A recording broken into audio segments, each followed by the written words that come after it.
السلام عليكم. اليوم غنشارك معكم واحد الطويجن معلق مزيوان.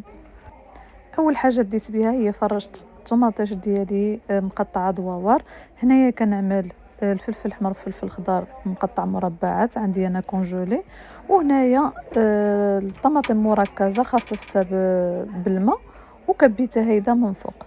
في واحد البول عملت قزبر ومعدنوس والثوم زيت الزيتون. غنضيف شويه الصوجا شويه الخل، وعندي هنايا ملاح الخرقوم فلفل او بابريكا الفلفل الاسود كيمون قزبر حبوب. وكنخلطوا جميع المكونات هيدا مع بعضيتهم. وغادي نغمس الحوت ديالي هنايا عندي مرلوسه. غادي المهم غنغمسوها على هذا الشكل هذا في الخليط اللي عدلنا. وغادي نستفوها فوق ديك الطماطم اللي حضرت في الاول. دابا غادي نعمل الرند على هذا الشكل هذا، وغادي نستف كل حوته واحد الدائره الليمونه او الحامض.